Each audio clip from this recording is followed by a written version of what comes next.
Republic Bangla এক channel আছে, ময়ূখ রঞ্জন। ব্যাঙ যেমন লাফায় ও তেমন লাফায়। বাংলাদেশের মানচিত্র ডিসপ্লেতে এনে বলবে এই যে চট্টগ্রাম, রংপুর, সিলেট আমরা দখল করে ফেলবো। চট্টগ্রাম, সিলেট আর রংপুর তোর বাপদাদার নাকি? তুই দখল করে ফেলবি আর আমরা বসে থাকবো? তাদের ইতিহাস আমাদের জানা আছে গো। আরএসএস এর গুন্ডা, গুজরাটের কসাই নরেন্দ্র মোদী গুজরাটে কি করেছে আমাদের জানা আছে। তারই হুকুমে কাশ্মীরে কি হয় আমাদের জানা আছে। তার দেশের মিডিয়াগুলা, ওই যে রিপাবলিক বাংলা এক চ্যানেল আছে, ময়ূখ রঞ্জন। ব্যাঙ যেমন লাফায় ও তেমন লাফায়। বাংলাদেশের মানচিত্র ডিসপ্লেতে এনে বলবে এই যে চট্টগ্রাম, রংপুর, সিলেট আমরা দখল করে ফেলবো। চট্টগ্রাম, সিলেট আর রংপুর তোর বাপদাদার নাকি? তুই দখল করে ফেলবি আর আমরা বসে থাকবো? এই দেশের 1 ইঞ্চি জমিনের দিকে কেউ যদি হাত বাড়ায়, এদেশের 18 কোটি মানুষ সেই কালো হাত ভেঙে চুরে টুকরা টুকরা করে ফেলবে। এদেশে একজন মানুষ বেঁচে থাকতে এদেশের 1 ইঞ্চি জমিকে কেউ অবৈধভাবে দখল করতে পারবে? আমি আবারও বলছি, আমরা যুদ্ধপ্রিয় নই, আমরা শান্তিপ্রিয় মানুষ। বাংলাদেশের মুসলমান শান্তিপ্রিয়। আমরা উগ্রবাদীও নই, উচ্ছৃঙ্খল নই, যুদ্ধপ্রিয় নই, আমরা শান্তিপ্রিয়, আমরা শান্তিতে বিশ্বাসী। কিন্তু আপনারা যদি নিজেরাই অশান্তির দাবানল জ্বালিয়ে আর আমাদের গা ঘেঁষায় ঘেঁষায় আমাদেরকে অশান্তির দিকে নিয়ে যাওয়ার চেষ্টা করেন, আমরা তো ডিফেন্সিভ, আমরা কাউকে আক্রমণ করি না। তবে মুসলমান বীরের জাতি আক্রান্ত হলে কাউকে কখনো ছেড়ে দেয় না। একটা সিংহ ঘুমিয়ে আছে, আপনি তার কানের কাছে গিয়ে খুচাখুচি করলেন, তার ঘুম যদি ভেঙে যায় তারপরে আচরণটা কেমন হবে বুঝতেই পারছেন। মুসলমান তো স্বভাবত সিংহের জাতি, কিন্তু শান্তিপ্রিয়। কিন্তু আপনি যদি সেই শান্তিপ্রিয় মুসলমানের কানের কাছে গিয়ে কিংবা তাদের কাছে ঘেঁষে আপনি যদি অশান্তির দাবানল জ্বালিয়ে দেওয়ার চেষ্টা করেন, সেই মুসলমান সিংহের মতো যখন গর্জে উঠবে, পরিণতি কিন্তু ভয়াবহ হয়ে যাবে। এমনিতেই রসুলের হাদিস আমাদের মাথায় আছে। যুবকদেরকে বলছি, যুবক ভাইয়েরা মনোযোগ আছে। 1500 বছর আগে রসুল কি বলেছেন শুনেন। এটি নাসাই এবং তিরমিজি শরীফের হাদিস। বর্ণনাকারী সাহাবী হচ্ছেন সাউবান রাদিয়াল্লাহু আনহু। তিনি বলছেন, আল্লাহর নবী বলেছেন, ইসাবাতানি মিন উম্মতি আহরাজাহুমাল্লাহু মিনান নার। আমার উম্মতের 2টা দলকে আল্লাহ তাআলা জাহান্নাম থেকে মুক্তি দিয়েছেন, এদেরকে আল্লাহ বিনা হিসাবে জান্নাত দিবেন। আপনারা সুবহানাল্লাহ পড়বেন না? কয়টা দলকে আল্লাহ জাহান্নাম থেকে মুক্তি দিয়েছেন? জোরে বলতে হবে, কয়টা? একটা দল হলো, রসুল বলেছেন, ইসাবাতুন তাগজুল হিন্দ। একটি দল হলো যারা হিন্দুস্তানের বিরুদ্ধে যুদ্ধে অংশ নিবে। হিন্দুস্তানের বিরুদ্ধে যুদ্ধে অংশ নেওয়া প্রতিটি মুসলমানকে আল্লাহ জাহান্নাম থেকে মুক্তি দিবেন। দেখি মনোযোগ কেমন ছিল, যুদ্ধে শহীদ হওয়া না অংশ নেওয়া? জোরে বলেন। তাহলে এটা 1500 বছর আগের হাদিস। রসুল বলেছেন হিন্দুস্তানের বিরুদ্ধে যুদ্ধে যারা অংশ নিবে। এই হাদিস কি বার্তা দেয়? তাহলে হিন্দুস্তানিদের সাথে মুসলমানদের একটা যুদ্ধ হবে। এটা 1500 বছর আগে বলেছেন মুহাম্মদুর রাসূলুল্লাহ সাল্লাল্লাহু আলাইহি ওয়াসাল্লাম, যেটাকে বলা হয় গাজওয়াতুল হিন্দ। এখন আমরা তো আর যুদ্ধে ঝাঁপিয়ে পড়ার জন্য পাগল পারা হয়ে যায়নি। আমি আগেই বলেছি, মুসলমান যুদ্ধপ্রিয় না, মুসলমান হলো শান্তিপ্রিয়। আপনি যদি নিজেই যুদ্ধ বাঁধিয়ে দেন, আপনি কি মনে করেন আমরা বসে থাকবো? ওই রসুলের গাজওয়াতুল হিন্দের চেতনার হাদিস আমাদের মাথায় আছে। আমরা জানি এই পবিত্র যুদ্ধে অংশ নিলে জাহান্নামের আগুন আল্লাহ আমাদের জন্য মাফ করে দিবেন। সুতরাং আপনি নিজে থেকেই যদি যুদ্ধের দাবানল ছড়িয়ে দেন, এদেশের যুবক যুবতী, তরুণ তরুণী, আবাল বৃদ্ধ বনিতা গাজওয়াতুল হিন্দের চেতনা নিয়ে যখন নেমে যাবে, ইউনূস সাহেব বলেছেন 7 সিস্টারের কথা। আর আমি বলছি, আমার দেশের মানচিত্রের উপরে কুনজর দিলে ভারতের মানচিত্র টুকরা টুকরা হয়ে গিয়ে দিল্লিতে কালেমার পতাকা আবার উড়াইয়া দেওয়া হবে। সুতরাং গুজরাটের কসাই, আরএসএস এর গুন্ডা নরেন্দ্র মোদীকে সাবধান করছি, নিজের চরকায় তেল দাও। বিবিসি বলছে তোমার দেশের 60 কোটি মানুষ এখনো স্বাস্থ্যসম্মত পায়খানা ব্যবহার করতে পারে না। মানুষকে আগে টয়লেট উপহার দাও, আগে মানুষকে টয়লেটে পাঠাও। আমি নিজে ভারতে 5-6 বার গিয়েছি, যদিও গত 5-6 বছর ধরে যাই না। আমাকে সর্বশেষ 2019 সালে নেতাজি সুভাষচন্দ্র বসু আন্তর্জাতিক বিমানবন্দরে প্রায় 2-3 ঘন্টা আমাকে অন্যায়ভাবে আটকে রেখেছে। এরপর থেকে আমি আর ভারতে যাই না। অনেকে বলে ভারতে আমি মাহফিলে যাই না কেন, এই কারণে যাই না। 2-3 ঘন্টা আমাকে আটক করে রেখেছে, অনেক হ্যারেস করেছিল। তো আমি বহুবার গিয়েছি ভারতে, ওদের স্বাস্থ্যসম্মত টয়লেট নাই।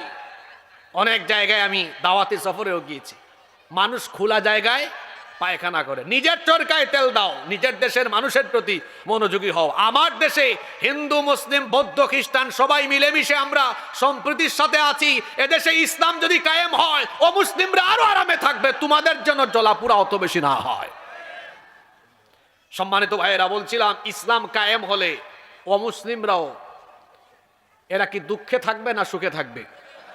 তাহলে সকল ধর্ম বর্ণের মানুষের অধিকারের জন্য মানুষের শাসন ব্যবস্থা দরকার না ইসলামী শাসন ব্যবস্থা দরকার? নাম্বার 5, কষ্ট হচ্ছে নাকি আপনাদের? 5 নাম্বার, ইসলামী শাসন ব্যবস্থা এজন্য দরকার। ইসলামী শাসন ব্যবস্থা থাকলে সকল মতের মানুষ মত প্রকাশের এবং সকল ধর্মের মানুষ ধর্ম পালনেরও সুযোগ পাবে। আমরা দেখেছি ধর্ম নিরপেক্ষ মতবাদের কথা বলে দেখা গিয়েছে শুধুমাত্র মুসলমানদেরকে অবাধ ধর্ম চর্চার পথে বিভিন্ন কায়দায় বাধা বিঘ্নতা সৃষ্টি করা হয়েছে। আপনারা দেখেছেন গত 15 বছর হিন্দুরা তাদের পূজা অর্চনা করেছে অনেক সেফটি সিকিউরিটির সাথে। তারা করুক, এটা রাষ্ট্রের দায়িত্ব তাদেরকে এই ব্যবস্থা করে দেওয়া। কিন্তু তারা যদি এই সুযোগ পায়, মুসলমান এই সুযোগ পায় না কেন? আপনারা দেখেছেন এক একটা মাহফিলের আয়োজন করতে গিয়ে মানুষ কত বাধার সম্মুখীন হয়েছে, এমনকি মাহফিলের আয়োজক হয়েছে এই অপরাধে অন্যায়ভাবে জেলে বন্দি করেও রাখা হয়েছে। এরকম হয় নাই? তাহলে এইটা কি মত এবং অবাধ ধর্ম পালনের সুযোগ দেওয়া হলো? দেওয়া তো হলো না। কিন্তু ইসলাম যদি প্রতিষ্ঠিত হয়, সব ধর্মের মানুষ তার ধর্ম পালন করবে। কারণ আল্লাহ তো বলেছেন লা ইকরাহা ফিদ্দিন, ধর্মের ব্যাপারে কোনো জোর জবরদস্তি নাই। লাকুম দীনুকুম ওয়ালিয়া দিন। যদিও আমাদের দেশে ধর্ম নিরপেক্ষ মতবাদীরা এই আয়াতের অপব্যাখ্যা করেছে। আমার দেশের এক রাবেয়া বসরি ছিলেন, তিনি একবার বলেছিলেন যে বুখারী শরীফে আছে লাকুম দীনুকুম ওয়ালিয়া দিন।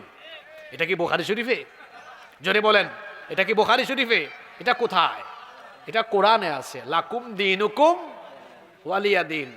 এই রাবেয়া বসরি আর আরেক আব্দুল কাদের জিলানী পেয়েছিলাম ওই নারায়ণগঞ্জে কুতুব। ও বলেছে 70 রাকাত তাহাজ্জুদ রাতের বেলা পড়ে, তার নাম দিয়েছে আব্দুল কাদের জিলানী আমি। আর এইদিকে পাইছি আরেক রাবেয়া বসরি, উনি বলেছেন আমি সকালবেলা ঘুম থেকে উঠে সবার আগে জায়নামাজ খুঁজি। তো এই রাবেয়া বসরি জায়নামাজ খুঁজেন, ওইদিকে আব্দুল কাদের জিলানী রাতের বেলা তাহাজ্জুদে দাঁড়ায় থাকে। আর সারাদিন আলেম উলামা ধরে জেলখানায় ভরে রাখে, আর তরুণ যুবক ছাত্রদের গায়ে তাদের বুকে গুলি করার জন্য তারা পুলিশকে আদেশ করে। এই ছিল তাদের চরিত্র। সম্মানিত ভাইয়েরা, ইসলাম যদি কায়েম হয়, লাকুম দীনুকুম ওয়ালিয়া দিন, তোমার ধর্ম তোমার, আমার দিন আমার, যে যার ধর্ম পালন করবে। বলা হয় ধর্ম যার যার, উৎসব নাকি সবার। এটা একটা কুফরি কথা। ধর্ম যার, উৎসবও তার। যদি ইসলামী শাসন ব্যবস্থা প্রতিষ্ঠিত হয়, সকল ধর্মের মানুষ তার উৎসব নিরাপদে নির্বিঘ্নে সেফটি সিকিউরিটির সাথে পালন করবে, কাউকে কোনো বাধা দেওয়া হবে না। নাম্বার 6 নাম্বার, ইসলামী শাসন ব্যবস্থা যদি প্রতিষ্ঠিত হয়ে যায়, তাহলে সমাজ এবং রাষ্ট্রে অপরাধ প্রবণতা কমে যাবে। চুরি কমবে, ডাকাতি কমবে, জিনা, ব্যভিচার, খুন, হত্যা, গুম, লুণ্ঠন, রাহাজানি, চাঁদাবাজি, টেন্ডারবাজি কমে যাবে। কারণ এগুলোর বিচার যখন আল্লাহর কোরআন দিয়ে করা হবে, তখন অপরাধ আর সমাজে থাকবে না ইনশাআল্লাহ। আপনারা আমার দিকে তাকান, বলেন তো, এই যে চুরির শাস্তি মানুষ আইন বানাইয়া, মনে করেন একটা চোরকে এলাকায় ধরছেন, আপনাদের এলাকার নাম কি আন্দুলিয়া, তাই না? আজকে ধরলেন চোর, তাকে আপনারা থানায় সুপর্দ করলেন, থানা তাকে কোর্টে চালান করলো।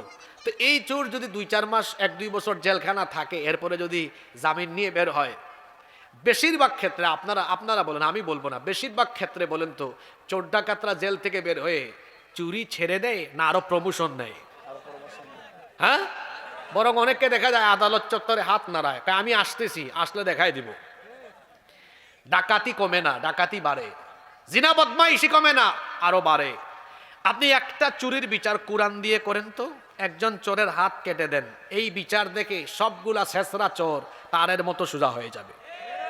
একটা ডাকাতির বিচার একটা জিনার বিচার, ধর্ষণের বিচার কোরআন দিয়ে করে দেখেন, যারা অপরাধী আছে সোজা হয়ে যাবে। তাহলে বলেন কোরআন দিয়ে বিচার করলে সমাজ থেকে দিন দিন অন্যায় কমবে না বাড়বে? জোরে বলেন, কমবে না বাড়বে? আপনারা কি চান না এই সমাজ থেকে, এই দেশ থেকে অন্যায় অপরাধ কমে যাক? চান কি চান না? যদি চান তাহলে ইসলামী শাসনের দরকার আছে না নাই? দেখেন, ইসলামী শাসন আমি আপনাদের উপর চাপায়া দিচ্ছি না, আমি জাস্ট প্রয়োজনীয়তা তুলে ধরছি। এরপরে সিদ্ধান্ত নেবেন আপনি, যেটা আমার জন্য লাভ না লস। মানুষ তো লাভের দিকেই থাকে, ঠিক না? যদি লাভজনক হয় সিদ্ধান্ত নেবেন, না এটার জন্য আমার দরকার আছে। এবার শুনেন, এখানে যুবক আছে না, বেকার আছে না অনেকে, কাজ কাম নাই, এই পয়েন্ট তাদের জন্য। সবাই রেডি তো? কয় নাম্বারে আসলাম? 7 নাম্বার পয়েন্ট। কষ্ট হচ্ছে নাকি আপনাদের? আমি তো পয়েন্ট ভিত্তিক বলছি। 7 নাম্বার, ইসলামী শাসন ব্যবস্থা থাকলে এই দেশে একজন গরিব মানুষ থাকবে না। কয়জন বললাম? জোরে বলেন তো। আমি চ্যালেঞ্জ করে গেলাম এখানে, চ্যালেঞ্জ, আই ক্যান চ্যালেঞ্জ। একজন আঙ্গুল দিয়ে বললাম, একজন গরিব মানুষ এই দেশে থাকবে। যে আমার ভাই বক্তব্যের আগে বললেন যে মানুষ, এই দেশের মানুষের খাদ্যের দায়িত্ব সরকার নেবে, তিনি তো আর বক্তব্যের সময় পাননি, এই জন্য ব্যাখ্যা করে বলেননি আর কি, ওই সংক্ষিপ্ত কথা বলে গিয়েছেন। এখন ব্যাখ্যা আমি আপনাকে দিই যে সরকার কেমনে দায়িত্ব নিবে। একটা ক্ষুধামুক্ত, দারিদ্র্যমুক্ত, অভাব অনটন মুক্ত বাংলাদেশ আপনি পাবেন। কখন পাবেন? আল্লাহর দেওয়া অর্থনৈতিক ফর্মুলা যখন আপনি গ্রহণ করবেন, যখন সুদের পরিবর্তে জাকাত ভিত্তিক অর্থনীতি আপনি প্রতিষ্ঠা করবেন, একজন গরিব এই দেশে থাকবে না। দুইটা উদাহরণ দিব, একটা ছোট করে আরেকটা বড় করে। আন্দালিয়া, এটা গ্রামের নাম তাই না? আন্দুলিয়া। এই আন্দুলিয়া গ্রামে জনসংখ্যা কত হবে আনুমানিক? 5,000। Okay fine. আন্দুলিয়াতে আমরা মসজিদ কমিটি থেকে জাকাত কালেকশন করলাম। প্রতি বছর জাকাত দেওয়া হয় না? মনে করেন এই এলাকায় 200-300 মানুষের উপর জাকাত ফরজ। এটা আমরা একসাথে এক জায়গায় কালেক্ট করে মোট হইছে জাকাতের টাকা 2 লাখ। জোরে বলেন কয় লাখ? আমার দেশে যারা জাকাত দেয় 99% মানুষের জাকাত আদায় হয় না। এরা জাকাতের ফর্মুলা জানে না। জাকাত অন্যান্য দান সৎকার মতো দিলে হয় না, জাকাতের খাত নির্ধারিত, এবং জাকাতের উদ্দেশ্য হলো সমাজ থেকে দারিদ্রতা আর বেকারত্ব দূর করা। দান সৎকার মতো জাকাত নয়। আবার বলছি, দান সৎকা আর জাকাত এক বিষয় নয়। যেমন আপনি দান মাহফিলেও করতে পারবেন, দান মসজিদেও করতে পারবেন, জাকাতের টাকা যেখানে মন চায় সেখানে দিতে পারবেন না। জাকাতের খাত কয়টা? 8টা। জোরে বলেন কয়টা? তাহলে দান আর জাকাত কি একরকম না? আবার জাকাতের উদ্দেশ্য দান করা নয়, জাকাতের উদ্দেশ্য হলো বেকারত্ব, দারিদ্রতা মানুষের দূর করে দেওয়া। এখন আমি একটু আগে বললাম মোট কত টাকা তোলা হয়েছে? জোরে বলেন কয় লাখ? আপনি চাইলে 500 টাকা জন প্রতি দিলে 400 জন মানুষের মধ্যে 2 লক্ষ টাকা বিতরণ করতে পারবেন। কত টাকা? 2 লক্ষ টাকা। কত জনের মধ্যে? 400 জনের মধ্যে। কত করে জন প্রতি? মানুষ বলে আন্দুলিয়ায় 400 মানুষকে জাকাতের টাকা দেওয়া হয়েছে। এটা শুধু ভাব দেখানো হবে, ফুটানি হবে। আপনি এই 2 লক্ষ টাকা 400 জন মানুষকে না দিয়ে মাত্র 4 জন গরিব মানুষকে দেন। আপনি বলবেন হুজুর আপনি তো বড় সাংঘাতিক মানুষ, 396 জন মানুষের নসিব কেটে দিয়ে আপনি মাত্র 4 জনকে দিবেন। হ্যাঁ, এই এলাকার একজন বিধবা নারী খাইতে পারে না, চলতে পারে না, তারা একটা সেলাই মেশিন কিনে দেন। তাইলে এই পরিবার চলার ব্যবস্থা হলো কি হলো না? আপনি উনারে 500 টাকা দিলে এক বেলা খাইতে পারবে, বা 2 বেলা, বা একদিন। কিন্তু একটা সেলাই মেশিন কিনে দেন, সারা বছর কাজ করে খেতে পারবে। সুবহানাল্লাহ পড়বেন না? আরেকজনকে একটা, ওই যে ওটাকে কি বলে, ভ্যান, আপনাদের এলাকায় ভ্যান আছে নাকি? একটা ভ্যান কিনে দেন, তার পরিবার চলবে। আরেকজনকে আপনি একটা হালের বলদ, 2টা হালের বলদ গরু কিনে দেন, হাল চাষ করে খাবে, ক্ষেত খামার করে খাবে। আরেকজনকে আপনি একটা টঙের দোকান অথবা একটা ওই যে কি বলে অটোরিকশা কিনে দেন। তাহলে 2 লক্ষ টাকা 4 জনকে ভাগ করে দিলাম। এই 4 জন মানুষ কি এই টাকা নিয়ে এভাবে যদি কর্ম করে খায়, আগামী বছর কি আর জাকাত খাওয়ার উপযুক্ত এরা থাকবে? জোরে বলতে হবে, থাকবে? ছোট করে দিলাম যাতে আগে মাথায় এটা ঢুকে, এবার বড় করে দিই। এই দেশে অর্থ মন্ত্রণালয় আছে, বাণিজ্য মন্ত্রণালয় আছে, বিমান মন্ত্রণালয়, স্বরাষ্ট্র মন্ত্রণালয়, পররাষ্ট্র মন্ত্রণালয় আছে। যদি ইসলামী সরকার হয় আলাদা একটা মন্ত্রণালয় হবে, সেই মন্ত্রণালয়ের নাম হবে জাকাত মন্ত্রণালয়। দেশের শীর্ষস্থানীয় ইসলামী অর্থনীতিবিদ এরা থাকবেন এই মন্ত্রণালয়ের দায়িত্বে। তারা যখন সারা দেশের মানুষের জাকাতকে সেন্ট্রালি কালেক্ট করবেন, কেন্দ্রীয়ভাবে জাকাত কালেকশন করবেন। কথার কথা একটা উদাহরণ দেই, যদিও বাংলাদেশে জাকাত যদি সুন্দরভাবে উত্তোলন করা হয়, আমার ধারণা কমপক্ষে কয়েক লক্ষ হাজার কোটি টাকা জাকাত উঠবে। আমি যদি ধরে নেই এই বছর উঠলো 1,40,000 কোটি টাকা। কত? 1 লক্ষ, হিসাবটা একটু ছোট করে দিলাম আর কি, যাতে আপনাদের বুঝতে সুবিধা হয়। 1,40,000 কোটি টাকা। তাহলে দেখেন এই বছর বাংলাদেশে বেকার 70 লক্ষ যুবককে ডেকে আনেন। কত লক্ষ যুবক? কথা বলেন না কেন? 70 লক্ষের হাতে প্রতিজনের হাতে 2 লাখ টাকা করে দেন। কত লাখ? 2 লাখ করে দিলে 1,40,000 কোটি টাকা শেষ। বলেন তো, জন প্রতি 2 লক্ষ টাকা করে দেওয়া হলে এই 70 লক্ষ বেকার কি বেকার থাকবে নাকি কর্ম করে স্বাবলম্বী হতে পারবে? জোরে বলেন। এই রকম বেশি না, 5 থেকে 10 বছর যদি বেকারত্ব দূরীকরণে জাকাত ভিত্তিক অর্থনীতি এই দেশে প্রতিষ্ঠা করা যায়, চ্যালেঞ্জ করে বললাম, একজন গরিব মানুষ বাংলাদেশে পাওয়া যাবে না। এখন আসেন, আমি চাপাবাজি করলাম না, পৃথিবীর ইতিহাসে এমন ঘটেছিল? আলেমরা বসে আছেন, জিজ্ঞেস করেন, পৃথিবীতে একজন শাসকের জামানা এমন হয়েছিল, মানুষ জাকাতের টাকা নিয়ে রাস্তায় রাস্তায় ঘুরছে, কোনো গরিব মানুষ পায় নাই। কার জামানা? ওমর ইবনে আব্দুল আজিজ রহমতুল্লাহ আলাইহির জামানা। তিনি ইসলামী শাসন ব্যবস্থার সুফল তার সমাজের মানুষকে দেখিয়েছেন। একজন মানুষকেও জাকাত দেওয়ার মতো গরিব মানুষ তার সীমানার ভেতরে পাওয়া যায় নাই। সুবহানাল্লাহ কইতে ইচ্ছে করলো না? তাহলে বাংলাদেশও এরকম দারিদ্র্যমুক্ত, ক্ষুধামুক্ত হোক। আপনারা চান কি চান না? তাহলে ইসলামী শাসনের দরকার আছে না নাই? 8 নাম্বার। কষ্ট হচ্ছে আপনাদের? কেউ উঠিয়েন না, শেষ করে উঠেন। শেষ ভালো যার, সব ভালো। 8 নাম্বার, যদি ইসলামী শাসন ব্যবস্থা কায়েম হয়, যারা রাষ্ট্রীয় দায়িত্ব থাকবে এদের ভেতরে দুনিয়ার প্রতি লোভ লালসা থাকবে না, আখেরাত পাওয়ার চিন্তা থাকবে। কারণ এরা দায়িত্বকে বোঝা মনে করবে। মানুষের তৈরি করা আইনি শাসন ব্যবস্থায় দেখা যায় সবাই আঙ্গুল ফুলে কলা গাছ হওয়ার চেষ্টা করে। সম্পদ 5 বছর আগে যা থাকে 5 বছর পরে আরো বাড়ে। কিন্তু দেখবেন ইসলামিস্ট যারা, আল্লাহকে যারা ভয় করে, এদের টাকা পয়সা বাড়ি গাড়ি করার ধান্দা থাকে না। ধান্দা থাকে কিভাবে দায়িত্বটা সঠিকভাবে পালন করে আল্লাহর কাছ থেকে জান্নাত পাবো। ঠিক না বেঠিক? ওমর ইবনে খাত্তাব রাদিয়াল্লাহু আনহু কোনো ইউনিয়ন নয়, উপজেলা নয়, কোনো দেশ নয়, অর্ধ দুনিয়া শাসন করেছেন। তার শাসন আমলে তিনি তার ঘরের ভেতরে একবার অর্ধ দুনিয়ার প্রেসিডেন্ট ওমর রাদিয়াল্লাহু আনহু মোমবাতির আলো জ্বালিয়ে কাজ করছেন। এমন সময় তার কিছু আত্মীয় স্বজন দেখা করতে এসে দরজায় নক করলেন। তিনি তাদেরকে থামিয়ে দিলেন, দাঁড় করিয়ে দিলেন। তার নিজের সামনে থাকা মোমবাতির আগুন ফু দিয়ে নিভিয়ে নতুন আর একটা মোমবাতিতে আগুন ধরালেন। তারপরে এদেরকে ভেতরে আসতে বললেন। এরা জিজ্ঞেস করলেন, আমিরুল মুমিনিন, আপনার সামনে একটা মোমবাতিতে আগুন ধরানো ছিল, সেটা ফু দিয়ে নিভিয়ে কেন নতুন আরেকটা মোমবাতিতে আগুন ধরালেন? তিনি তখন বললেন, তোমরা আসার আগ পর্যন্ত জনগণের টাকায় কেনা মোমবাতির আগুন জ্বালিয়ে জনগণের কল্যাণে রাষ্ট্রীয় কাজ করছিলাম। তোমরা যখন আসলে মনে মনে চিন্তা করলাম, রাষ্ট্রের টাকায় জনগণের টাকায় কেনা মোমবাতির আগুন জ্বালিয়ে যদি আমি তোমাদেরকে ঘরের ভেতর ঢুকায়া সেই মোমবাতির আলোতে বসে আমরা ব্যক্তিগত কথা বলি, জনগণের সম্পদ নষ্ট হবে, দেশের সম্পদ নষ্ট হবে, আমার উপর যে আমানতের দায়িত্ব দেওয়া হয়েছে তার খেয়ানত হবে, আল্লাহর কাছে আসামি হয়ে জালেম হয়ে কিয়ামতের সামনে দাঁড়ানো লাগবে। এই ভয় যখন আমার অন্তরে আসলো, জনগণের টাকায় কেনা মোমবাতির আগুন ফু দিয়ে নিভিয়ে নিজের টাকায় কেনা মোমবাতির আগুন জ্বালিয়ে তোমাদের সাথে কথা বলছি। এটা কোন শাসনের নমুনা? ইসলামী শাসনের নমুনা। এই দেশে ফখরুদ্দিন মঈনুদ্দিনের আমলে মনে আছে নাকি এই দুইজন ব্যক্তির নাম? আরে বাপরে বাপ, এদের বয়ে কি আওয়ামী লীগ, কি বিএনপি, কি জাতীয় পার্টি, সব দলের মানুষ, এমপি মন্ত্রী সমানে দৌড়। অনেককে, আমি তখন মাদ্রাসায় পড়তাম, আমি নিজেও দেখছি যে সেনাবাহিনী ধরে অনেককে খালের মধ্যে চুবাইছে। তুই চুবা। আপনাদের এলাকায় হয়েছে কিনা? হয়েছে না? অনেকের ঘর বাড়ি ভেঙে ফেলছে বোল্ডোজার লাগাইয়া। যারা চুরি বাটপারি করেছে ধরে নিয়েছে। কিন্তু এই দেশে দুইজন মানুষকে অন্যায়ভাবে হত্যা করা হয়েছে। গুরুত্বপূর্ণ 2টা মন্ত্রণালয় তারা পরিচালনা করেছেন। ফখরুদ্দিন মঈনুদ্দিনের সরকারও 1 টাকার দুর্নীতি তাদের বিরুদ্ধে প্রমাণ করতে পারে নাই। আপনারা তাদের নাম জানেন না?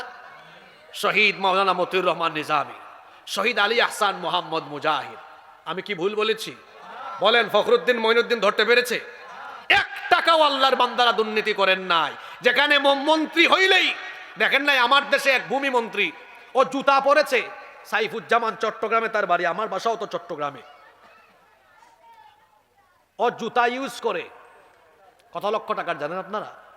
প্রায় 8 লক্ষ টাকা দামের। তার বাপের টাকা নাকি এগুলা?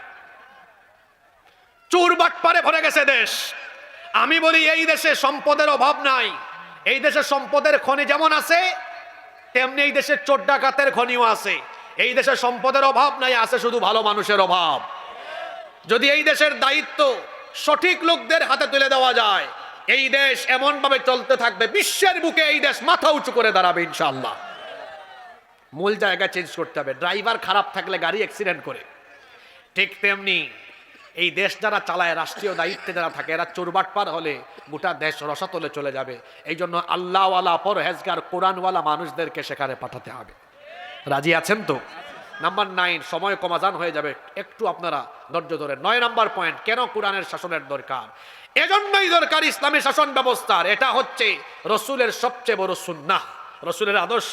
তিনি শুধু মানুষকে নামাজ রোজার দাওয়াত দিতে আসেন নাই, তিনি আল্লাহর দেওয়া আইনের আলোকে, জীবন ব্যবস্থার আলোকে একটি আলোকিত রাষ্ট্র প্রতিষ্ঠা করে পৃথিবীবাসীর সামনে সেই দৃষ্টান্ত রেখে গিয়েছেন। আমার নবী কি 10 বছর মদিনার রাষ্ট্র পরিচালনা করেন নাই? যেভাবে আওয়াজ দিলেন মনে হয় সন্দেহ আছে আপনাদের। আমার নবী কি 10 বছর মদিনা চালান নাই? তা আপনারা কি রসুলুল্লাহর ইসলাম আর আপনাদের ইসলাম আলাদা করে ফেলবেন নাকি? রসুলুল্লাহর ইসলাম হলো যে কোরআন থাকবে মসজিদে, সে কোরআন থাকবে রাষ্ট্রের সর্বোচ্চ জায়গায়। আর আমাদের ইসলাম হলো কোরআন থাকবে মসজিদে, মাদ্রাসায়, ওয়াজের মঞ্চে, আর সমাজে, রাষ্ট্রে তাগুতের মতবাদ, শয়তানের মতবাদ চলবে। এটা তো রসুলের আদর্শ হতে পারে না। রসুলের আদর্শ হচ্ছে যে কোরআন থাকবে মসজিদে, মাদ্রাসায়, সেই কোরআন থাকবে পার্লামেন্টে, ঠিক কিনা? নাম্বার 10, 10 এবং সর্বশেষ, কথায় আছে শেষ ভালো যার, সব ভালো। 10 নাম্বার, ইসলামী শাসন ব্যবস্থা কেন দরকার? ব্যবস্থা এই জন্য দরকার কারণ জমিনটা আমি বা আমার বাপ দাদা কেউ বানায় নাই। জমিনটা কার?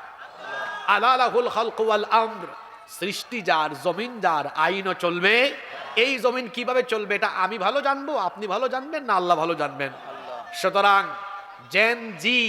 জেনারেশন জি, যাদের বিপ্লবের মুখে এই দেশ নতুন করে স্বাধীন হয়েছে, আমি সেই জেন জি এর সামনে ইসলামী শাসন ব্যবস্থার 10টি প্রয়োজনীয়তা তুলে ধরছি, আর তাদেরকে আমি সিদ্ধান্ত নেবার কথা বলছি। জেন জি যারা এখনো আন্দোলন করছে বাংলাদেশকে দুর্নীতিমুক্ত করবে, এই বাংলাদেশকে তারা আলোকিত বাংলাদেশ হিসাবে গড়ে তুলবে, আমি তাদেরকে বলবো আলোকিত বাংলাদেশ, দুর্নীতিমুক্ত বাংলাদেশ এটা মানুষের তৈরি করা আইন দিয়ে সম্ভব নয়, একমাত্র আল্লাহর দেওয়া কোরআন দিয়ে সেটা সম্ভব।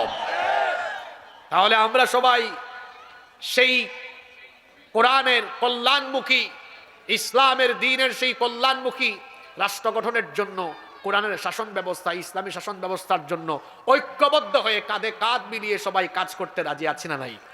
কারা কারা রাজি নাই দেখে হাত তুলেন। মাশাআল্লাহ, মনোযোগ আছে মানুষের। সবাই রাজি আছেন তো? আল্লাহ সবাইকে কবুল করেন। কারা কারা রাজি আছেন একটু হাত তুলেন দেখি।